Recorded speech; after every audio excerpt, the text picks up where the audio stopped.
আসসালামু আলাইকুম প্রিয় শিক্ষার্থী বন্ধুরা, দেখো স্কুলগুলোতে অনলাইন অফলাইন ক্লাসের চিন্তা চলছে। কে বলছে? শিক্ষামন্ত্রী বলেছেন। দেখো এই যে এটা কিন্তু এই যে দেখো এই যে একদম একবারে আপডেট খবর তোমাদের সাথে শেয়ার করছি যে অনলাইনে স্কুলগুলো কিন্তু আবার কিন্তু অনলাইন এবং অফলাইনে ক্লাসের চিন্তা ভাবনা করছে শিক্ষামন্ত্রী। অর্থাৎ এই কি তোমাদের এই যে জ্বালানি সংকটের কারণে এখানে তিনি যেটা বলেছেন একটু খেয়াল করো। বৈশ্বিক জ্বালানি সংকটের কারণে দেশের মহানগরী স্কুলগুলোতে অনলাইন ও অফলাইন ক্লাসের চিন্তা ভাবনা করা হচ্ছে বলে জানিয়েছেন শিক্ষা এবং প্রাথমিক ও গণ শিক্ষামন্ত্রী ডক্টর আনাম ইহসানুল হক মিলন। অর্থাৎ মন্ত্রী মহোদয় কিন্তু বলেছেন যে আগামীকাল বৃহস্পতিবার কি হবে এটা নিয়ে মন্ত্রণালয় উত্থাপন করা হবে। তারপরে যদি এটা যদি সিদ্ধান্ত এবং এই পরিকল্পনা যদি করা হয়, গ্রহণ করা হয়, তাহলে এটা কি হবে? এটা কিন্তু বাস্তবায়ন করা হবে। সেই সাথে সাথে তিনি আরো একটু বলেছেন, সেটা হলো যে সাপ্তাহিক ছুটি যে ২ দিন ছিল, সাপ্তাহিক ছুটি অর্থাৎ ৫ দিনের পরিবর্তে এখন ক্লাস ৬ দিন হওয়ার পরিকল্পনা করছে। এটা কিন্তু এখনো ফাইনাল না, কারণ মন্ত্রী সাহেব বলেছেন যে এটা কি করা হবে, মন্ত্রণালয়ের সবাই এটা মন্ত্রী পরিষদে এটা কি করা হবে, উত্থাপন করা হবে। উত্থাপন করার পর যদি এটা যদি অ্যাকসেপ্টেড হয়ে যায়, তাহলে সেটা কিন্তু বাস্তবায়ন হবে। তবে তোমরা এতটুকু জেনে রাখতে পারো যে তোমাদের অফলাইনের ক্লাসের পাশাপাশি অনলাইনের ক্লাসটাও কিন্তু গুরুত্ব দেওয়া হবে। কারণ বৈশ্বিক যে অবস্থা, এখন তেলের সংকট, বিভিন্ন পারিপার্শ্বিক অবস্থার উপর বিবেচনা করে আপাতত তোমাদের হয়তোবা ছুটি ২ দিনের জায়গায় ১ দিন করা হতে পারে। সেই সাথে সাথে আবার তোমাদের জন্য কি করা হতে পারে, অনলাইন অফলাইনের পাশাপাশি অনলাইনেও ক্লাসটা বৃদ্ধি পেতে পারে। যেমন আমরা একটা সময় করোনার সময় অনলাইনে অনেকগুলো ক্লাস আমরা করাতাম বা করেছি, এটা আমরা সবাই জানি।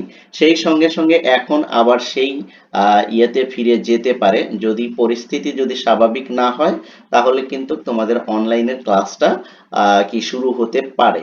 তবে এই সিদ্ধান্তকে আমরা কিভাবে দেখি, বা অনেকে অনেকভাবে আলোচনা সমালোচনা করতে পারে, তবে আমরা এটাকে কি ভালো একটা ডিসিশন মনে করি। কারণ কোনোভাবেই যাতে স্টুডেন্টদের পড়ালেখার যাতে কোনো বিঘ্ন না ঘটে, সেজন্য সাপ্তাহিক ছুটি ২ দিনের জায়গায় ১ দিন করা, বা অনলাইনে অফলাইনের পাশাপাশি অনলাইনে কিছু ক্লাস দেওয়া, এটা কিন্তু আসলে ছাত্রছাত্রীদের জন্য ভালো হবে।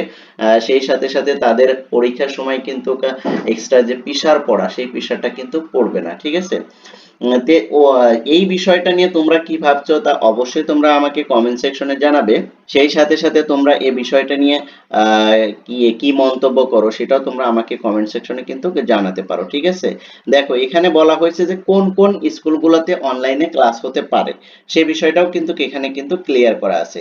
এখানে বলা হয়েছে যে কি আমাদের মাননীয় প্রধানমন্ত্রী বলেছেন কি এর মধ্যে মাননীয় প্রধানমন্ত্রী কিন্তু অলরেডি কিন্তু ঘোষণা করেছেন, জ্বালানি সাশ্রয়ে প্রধানমন্ত্রী বিভিন্ন নির্দেশনা দিয়েছেন, তিনি সেটা বলছেন আর কি।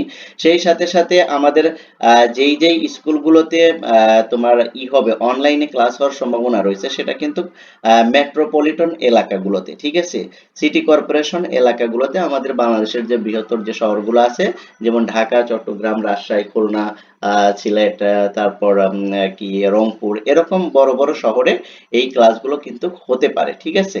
তো বিষয়টা এখনো ফাইনাল না, ফাইনাল হলে কিন্তু মন্ত্রী এবং মন্ত্রণালয় থেকে কিন্তু সুস্পষ্ট ধারণা দেওয়া হবে। যেহেতু আগামীকাল এই বিষয়টা মন্ত্রী পরিষদে উত্থাপন করা হবে, সেখানে যদি এটা যদি অ্যাকসেপ্টেড হয়, আলোচনা পর্যালোচনা করে যদি এটা যদি গ্রহণ করা হয়, তাহলেই কিন্তু পরবর্তী থেকে আমাদের অফলাইনের পাশাপাশি অনলাইনেও ক্লাস কিন্তু শুরু হয়ে যাবে। সেই সাথে সাথে আমাদের সাপ্তাহিক ছুটি ২ দিনের পরিবর্তে ১ দিন থাকবে, অর্থাৎ সাপ্তাহিক এখন ক্লাস হবে ৬ দিন আর ছুটি থাকবে ১ দিন। দেখা যাক এই বিষয়টা নিয়ে শেষ পর্যন্ত মন্ত্রী পরিষদ সবাই কি সিদ্ধান্ত নেয় আর কি সিদ্ধান্ত আসে, সে সবকিছু নিয়ে আমি তোমাদের সাথে আপডেট দেওয়ার চেষ্টা করব। তাই তোমরা যারা শিক্ষা এবং শিক্ষা বিষয়ক সকল আপডেট পেতে চাও, অবশ্যই চ্যানেলটি সাবস্ক্রাইব করে পাশে থাকো। আর ভিডিওগুলো যদি ভালো লাগে, তাহলে লাইক কমেন্ট শেয়ার করে দিয়ে তোমার বন্ধুদেরকেও দেখার সুযোগ করে দিবে। Thank you so much. আল্লাহ হাফেজ।